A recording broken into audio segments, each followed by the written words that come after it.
It's the future, folks. They're fantastic. Carry on enjoying. Happy days. All right, and we are back with formation skydiving in round 9 of the AAA 8-way formation. And I have Kirk joining me here and help me out with the 8-way here formation skydiving. I'm glad you're doing the other side, the dark side.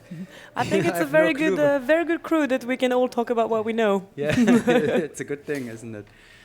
Well, we are back in 8-way after this breathtaking, exciting, incredible 4-way competition, which is not over yet. We don't know all the scores, but it has been an incredible event, that's for sure. So we'll talk about this later, probably in the summary of the whole thing.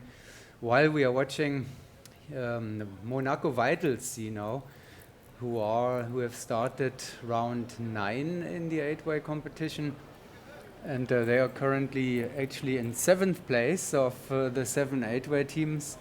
The reunion of the 8-way experts in the mid and early 90s, with a few younger guys in there that they're integrating sometimes, and that was round 9, Monaco Vital C. Now we are moving on to, we will see the Dubai team next, where the Dubai Black team and the Dubai Go team get together for 8-way competition. You want? Okay. And Mr. Dubai, Mr. Craig Girard, Mr. Dubai, that's right. Let's call him Mr. Dubai. Mr. Dubai. Craig That's Girard, a good name Mr. for Dubai. Craig. He is flying. We see him on the top of the screen there now. He's a little taller than the Emiratis. And there he is. Now we get a close-up shot for him. Again, the battle phases, the best perspective that you can get of competitors in the wind tunnel. You don't get this when you are watching an outdoor competition. There he is again, Craig Girard, directing the Dubai ASA 8-way team in round 9. 50 seconds of working time. And now we see another phase there of an Emirati phase.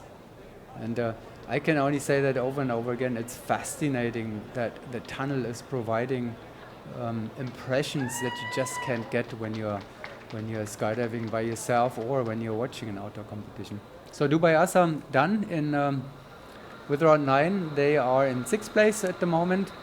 They have also reversed the order in 8-way, and we will see the Qatar Falcons next, who have Gary Smith as their coach. Gary Smith is coaching NMP PCH Hayabusa in 4-way, has helped to make them the reigning world champions, and they are probably winning here again. And he is also coaching the Qatar Falcons, who have also made a great progression since they started the 8-way project. It's a separate lineup, not like the Dubai lineup, where the 2 4-way teams are basically the foundation for the 8-way team. The Qatar Falcons are a completely different lineup. The Qatar Tigers are their own 4-way team, and the Qatar Falcons have their own lineup. Interesting also that coach Gary Smith is actually competing in 8-way as well. He is with the Dutch 8-way team, Matrix, player coach there, and he will compete against the team that he's coaching, the Qatar Falcons, at the next World Championship. I don't know how he's going to handle that, but I'm sure he will do the best on both sides.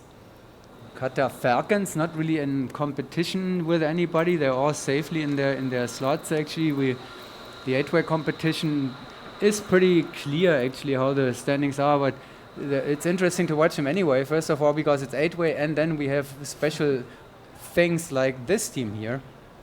Those guys always love to enter with a little bit of free fly in there when they get to the first point. Well, they are good in the, they have some extra time in the tunnel, and they love to do different things when when they have a few seconds. Some of them are actually excellent. If you watched Hayabusa doing some free flying there, or that's not. I don't even have to talk about the Canadians.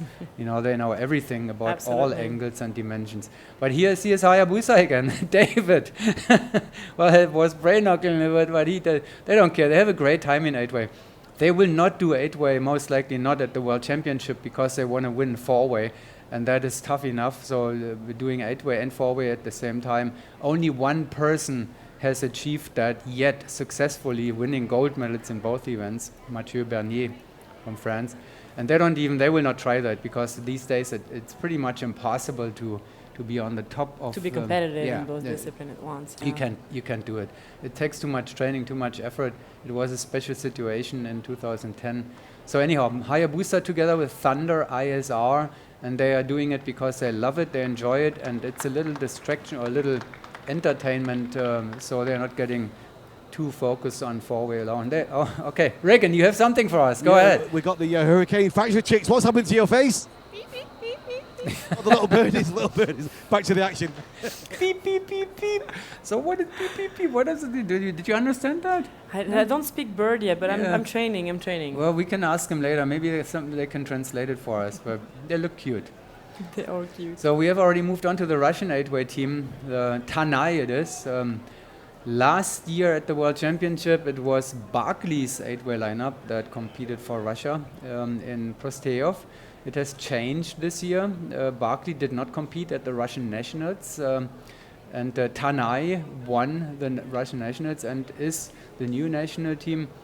They have a few team members who were actually in both teams. Here is Tanai in round 9. They have 3 former 8-way world champions in their lineup. World champions of 2001 and 2003. They're still doing it, they still love it, and they're still performing on top level. They're in 3rd place here at the moment, as far as I know. And they will stay there most likely, because we have the French 8-way team and the Golden Knights who own the gold and silver medal position, and Tanai is in 3rd place at the moment, safely in 3rd place.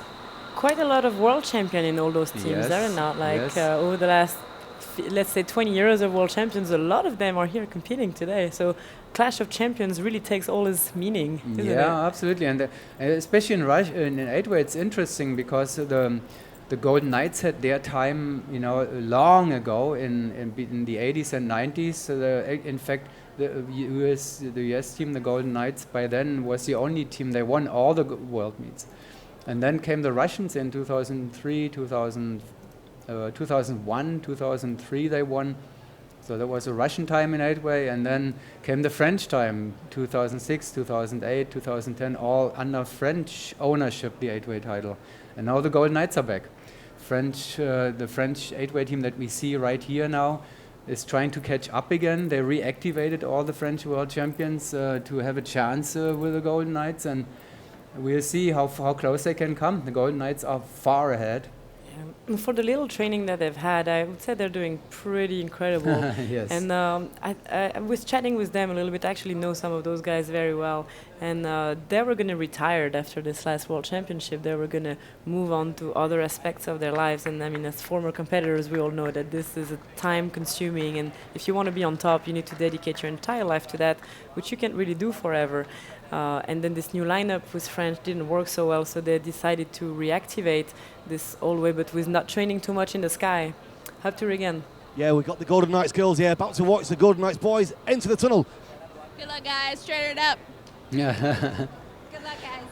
Laura on the left, Danielle on the right. Golden Knights, the top competitors in the 4-way open for women class. Now here are the Golden Knights, and they are the reigning world champions of 2012, of 2014, and at this point in time, nobody will be able to beat them unless the French come back, with enough training and so forth. So here they are, and they're on their way to post the highest 8-way indoor average that has been posted so far. They have already a 30.7 average in the box, which was posted at the Paraclete XP Indoor Championship a few years ago.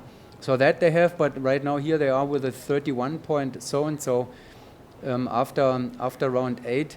And here is well, that's an average round. There is a fast block in there. So I guess they will get into the 30s again here, because one block is really fast, the Zipper and Opels, and the other block is not so fast, but it will be a good score again. And there's a good chance that they will finish this competition with a new indoor record average. They're done with round 9 here now, which completes round 9 in 8-way.